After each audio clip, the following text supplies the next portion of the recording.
네, 오늘 저희가 계속 리딩 지저스를 읽고 있는데요. 지금 현재 사사기를 읽고 있습니다. 그래서 오늘 사사기 말씀을 통해서 우리 함께 짧게 은혜 받기를 원합니다. 네, 사사기는 하나님을 잊어버린 백성의 모습이 어떠한지를 잘 보여주고 있는 책입니다. 그러니까 하나님께서는 가나안 땅에 들어가서 분명하게 그 앞서서 복과 저주에 대해, 또 이스라엘 백성이 이 가나안 땅에서 잘 살고 복받는 길에 대해서 분명하게 선포하였습니다. 그러니까 신명기 말씀을 우리가 이제 사사기 얘기를 돕기 위해서 신명기 말씀을 좀 참조할 필요가 있는데요. 신명기 30장 말씀에 보면 보라, 내가 오늘 생명과 복과 사망과 화를 내 앞에 두었나니 곧 내가 오늘 내게 명령하여 내 하나님 여호와를 사랑하고 모든 길로 행하며 그의 명령과 규례와 법도를 지키는 것이 내가 그 땅에서 생존하고 번성하는 길이라고, 또 내가 가서 차지할 그 땅에서 내가 복을 받는 길이라고 분명하게 말씀하셨습니다.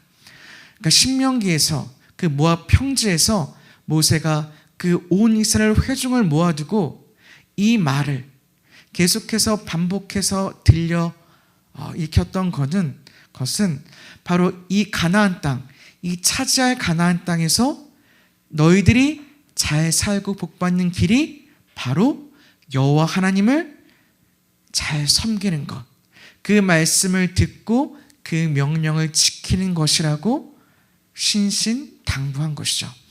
그런데 이스라엘은 이 가나안 땅을 차지하고 난 후에 급격하게 하나님을 떠났습니다. 하나님을 떠난 백성의 모습은 타락이었고 고통과 저주일 뿐이었던 것입니다. 사사기는 언약의 파기에 따른 결과가 얼마나 무서운지, 또 하나님의 보호 아래 있지 않은 자들의 모습이 어떠한지 보여줌으로써 분명하게 하나님을 섬기고 그의 말씀을 지켜 행하는 것이 너희가 잘 사는 길임을 보여주고 있는 것이죠. 오늘 사사기 1장 말씀에 보면 유다 지파와 또 시몬 지파의 승리와 또 에브라임과 므낫세 지파의 승리에 대해서 나옵니다.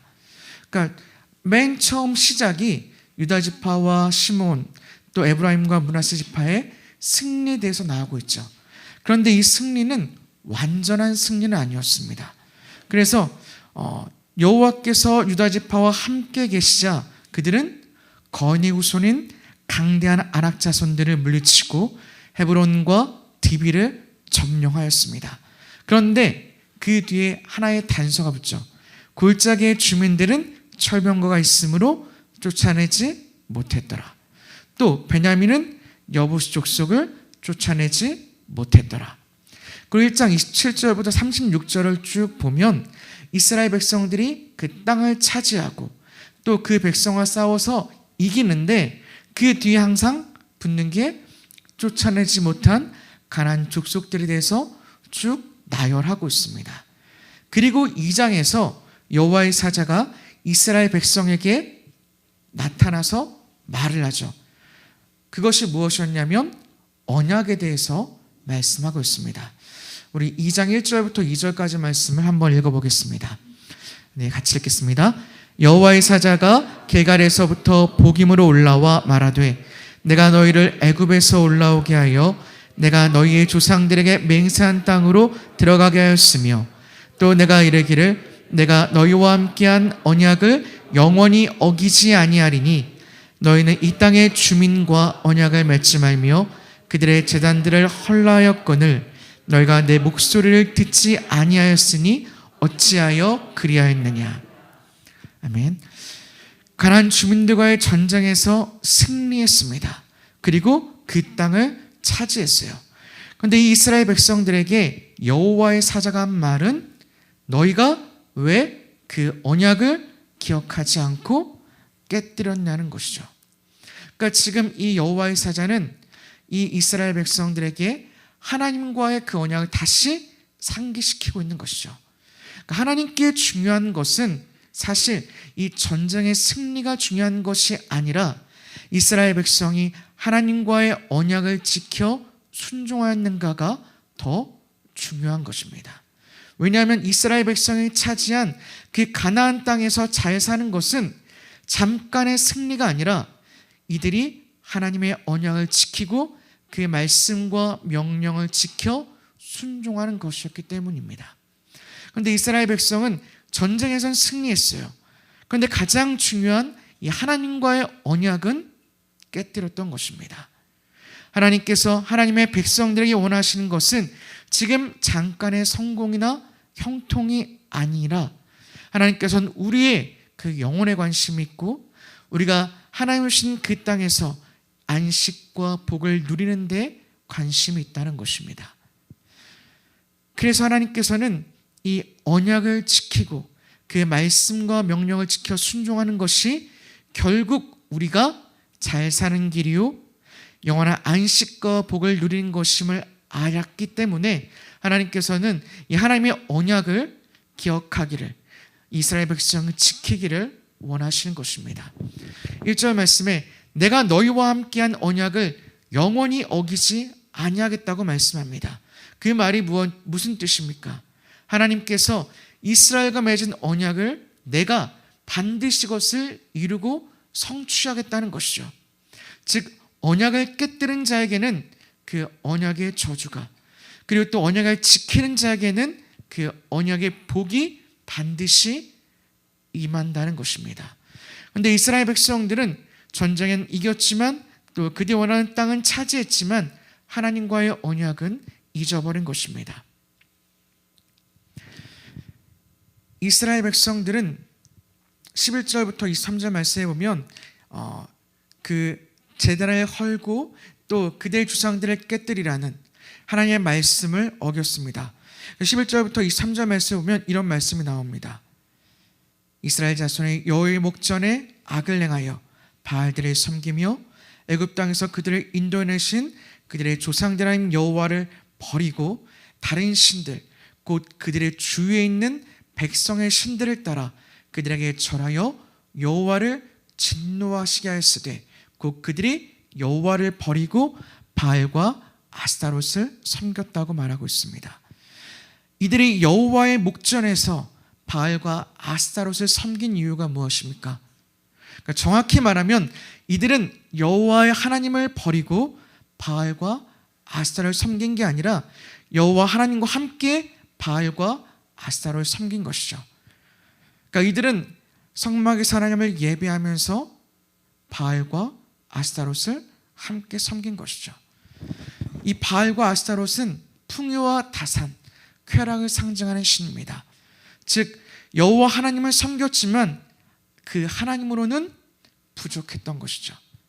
그들의 정욕과 또 그들의 필요와 그들의 풍요와 그들의 다산과 재물을 위해서 이 바알과 아스타롯을 함께 섬긴 것입니다. 그러니까 교회를 다니면서도 사업은 잘 돼야 되고 또 돈은 벌어야 되니까 점도 치고 사주도 보고 하나님과 함께 다른 것들을 겸하여 섬긴 것이죠. 교회에 다니지만 하나님께 대한 믿음과 신뢰는 없고 오직 나의 목적과 나의 필요만 있는 것이죠. 그러니까 하나님을 섬기면서도 이들은 여전히 바알과 아스타롯을 함께 섬기고 있는 것입니다.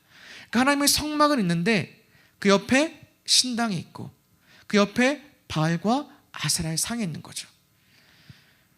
왜 그들은 그렇게 했을까요? 첫 번째는 하나님을 알지 못했기 때문에 그렇습니다. 하나님을 진정으로 그들은 깊이 알지 못했고 하나님이 어떤 분이신지 그들은 알지 못했기 때문에 근심과 불안, 염려가 그들을 사로잡는 것이죠. 그래서 그들은 하나님을 섬긴다고 하지만 다른 가나안의 우상들을 함께 섬긴 것입니다. 두 번째는 하나님을 섬기는 목적이 그들이 잘 살고 그들이 풍요, 재물에 있었기 때문에 그들은 바알과 아스타롯을 섬긴 것이죠. 그러니까 진정한 복이 무엇인지를 알지 못했던 것입니다. 이들은 그 땅에서 사는 그 목적이 잘 사는 데 있었고 재물에 있었고 그들의 형통함에 있었죠. 그래서 그들은 하나님을 섬김에도 그렇게 섬겼던 것이고 또 가나안의 그 풍요와 다산의 신들을 섬기게 된 것이죠. 진정한 복이 무엇인지를 알지 못했기 때문에 그런 것입니다. 진짜 복이 무엇입니까? 진정한 그 안전과 행복과 우리가 정말로 누릴 수 있는 그 진정한 복은 하나님 안에 있다는 것을 그들은 깨닫지 못했던 것이죠. 우리가 정말로 우리 형편이 안전하고 또 우리가 정말 그 안에서 평안을 누리고 또 거기서 우리가 잘 살고 형통한 것은 하나님 안에 있을 때 우리에게 주어진다는 것입니다. 왜냐하면 이스라엘 보호자가 누구십니까?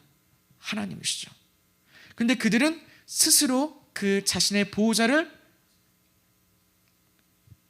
버린 것이죠. 그 결과가 무엇입니까? 결국은 그 가나안에 남겨두었던 그 이방 민족들이 이스라엘을 계속해서 침노하고 결국은 그들을 압제하고 괴롭히는 것이죠. 이스라엘 백성이 이렇게 언약을 깨뜨리고 가장 배반했던 이유는 또 하나의 이유는 2장 10절 말씀에 보면 이런 말씀이 나옵니다. 그 세대의 사람도 다 조상들에게 돌아갔고 그 위에 일어난 다른 세대는 여호와를 알지 못하며 여호와께서 이스라엘 위에 행하신 일도 알지 못하였더라. 그들은 하나님에 대해서는 조상들에게 들었어요. 그들이 하나님을 아예 몰랐던 것이 아닙니다. 그들이 조상들에게 통해서 애굽에서 나온 일들을 들었습니다. 그런데 알지 못했다는 건 무엇입니까? 그들이 그 하나님을 경험하지 못했다는 거죠. 단순히 그냥 옛적의 이야기로 그냥 조상들의 이야기로만 들었지 하나님을 진심으로 섬기고 또 그 말씀을 붙들고 살아내고 또 그 하나님의 말씀 가운데 하나님을 경험하는 것이 없었다는 것을 말하고 있는 것입니다. 그 결과가 무엇입니까? 자기 소견에 옳은 대로 행하게 된 것이죠. 그래서 7절 말씀과 20절 말씀이 비교되는 것이 무엇입니까? 7절에는 여호수아가 사는 날 동안 또 여호수아 뒤에 생존한 장로들이 살아있는 동안 그 모든 큰 일을 본 자들이 사는 날 동안에는 여호와를 섬겼더라. 그러나 그 모든 세대들이 죽고 난 후에는 이들이 여호와를 알지 못하고 또 그 알지 못함으로 속히 하나님을 떠나게 된 것이죠. 이것이 하나님에 대해서 아는 자들과 모르는 자들의 차이인 것입니다. 우리가 부지런히 하나님의 말씀을 가르치고 전하는 이유가 거기에 있는 것이죠. 그 말씀이 들려지고 그 말씀이 우리 마음에 있을 때 우리는 그 말씀을 살아낼 수가 있는 거예요. 그리고 그 말씀을 살아낼 때 우리는 살아계신 하나님을 만날 수가 있게 되고 그 하나님을 우리 삶에서 경험할 수 있게 되는 겁니다. 그래서 우리는 하나님이 어떤 분이신지 또 그 언약과 하나님 하신 그 말씀을 우리는 부지런히 가까이 하고 그 말씀을 기억하고 그 말씀을 붙들어야 하는 것입니다. 우리를 인도하시고 구원하셨던 그 하나님을 붙들 때 우리가 그 하나님을 진정으로 경험할 때 우리는 하나님 안에 온전히 거할 수 있게 되는 것이죠. 우리가 정말 하나님을 깊이 있게 깨닫지 못하고 알지 못하면 세상 가운데 계속해서 우리에게 불안과 염려가 주어지죠. 그것을 떨쳐내버릴 수가 없게 됩니다. 왜? 하나님이 어떤 분이신지 내가 경험하지 못했는데 어떻게 내가 그 불안과 염려를 이길 수가 있겠습니까? 그 하나님의 말씀을 우리가 붙들고 그 말씀을 날마다 살아낼 때 우리가 세상의 모든 염려와 두려움을 이길 힘이 우리에게 생기게 되는 것이죠. 그래서 우리는 끊임없이 하나님의 말씀을 가까이 하고 그 말씀을 붙들어야 하는 것입니다. 우리의 믿음의 근거가 어디 있습니까? 하나님의 말씀에 있습니다. 어떤 신비로운 체험도 아니고 또 어떤 다른 것이 아닙니다. 기적도 아니에요. 오직 하나님의 말씀에 있다는 것을 기억하시기 바랍니다. 하나님께서는 언약을 깨뜨리고 배반한 이스라엘을 버리지 않으셨습니다. 하나님께서 신명기 3장 말씀에 보아도 너희가 다시 돌아오면 내가 너희를 다시 회복시키실 것을 말씀하고 있죠. 그래서 사사기에는 계속해서 하나님께서는 이스라엘 백성들을 다시 회복시키시고 이들을 다시 계속해서 끊임없이 구원하시는 것이 나옵니다. 그것이 바로 사사인 것이죠. 하나님께서는 하나님의 행하신 일도 하나님이 알지 못하던 세대들을 그냥 내버려 둔 것이 아니라 이들을 시험하시고 또 그들을 가르치시고 깨닫게 하셔서 이들로 하여금 다시금 하나님을 바라보게 하셨습니다. 그래서 사사기 3장 1절 4절 말씀에 보면 여호와께서 가나안의 모든 전쟁들을 알지 못한 이스라엘을 시험하려 하시며 이스라엘 자손 세대 중에 아직 전쟁을 알지 못하는 자들에게 그것을 가르쳐 알게 하려 하사 남겨두신 이방 민족들이라고 말씀하고 있습니다. 하나님께서 이 이방 민족들을 두신 이유는 아직 하나님을 알지 못하는 이스라엘 백성들을 가르쳐서 그들로 하여금 하나님을 바라보게 하기 위해서 그들을 두었다는 것입니다.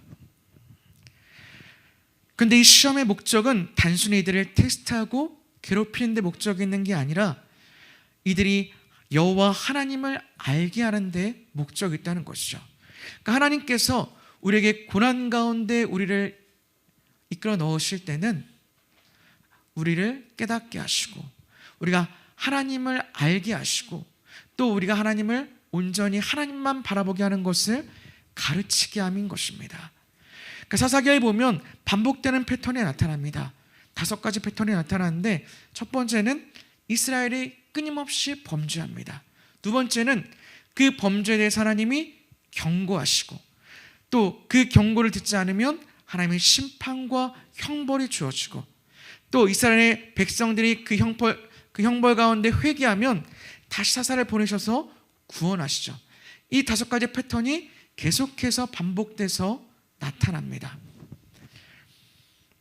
그러니까 하나님께서는 이 반복된 패턴을 통해서 이스라엘이 하나님만이 그들의 구원자요, 보호자요, 또 그들의 주이심을 계속해서 가르치고 있는 것이죠. 그런데 이스라엘 백성들은 그 하나님의 그 계속된 그 사랑과 또 그 은혜에도 계속해서 끊임없이 죄를 저지릅니다. 사실 이스라엘의 힘으로는 주변에 남겨진 이방 민족들을 이길 수 없었습니다. 그리고 그들이 섬기던 가나안의 신들도 그들을 구원할 수 없었어요. 오직 하나님께 그들이 부르실 때 하나님의 구원이 그들에게 임했다는 것입니다. 우리 또한 여전히 끊임없이 하나님을 섬긴다고 하지만 넘어지죠. 우리의 진정한 보호자가 하나님이심을 우리는 알지만 계속해서 다른 것들을 의지합니다.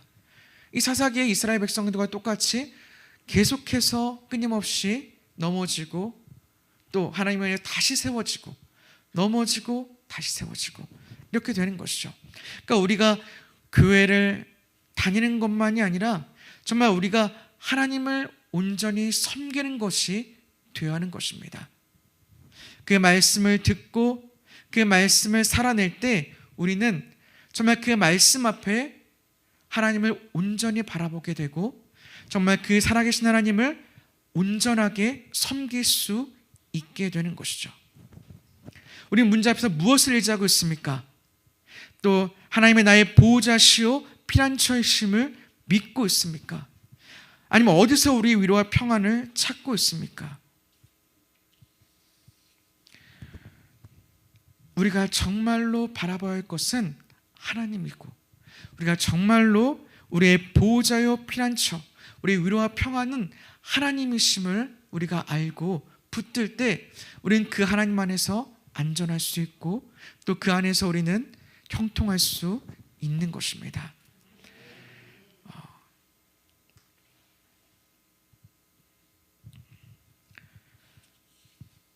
하나님께서는 우리가 정말 살아계신 그 하나님을 온전히 섬기기를 원하십니다.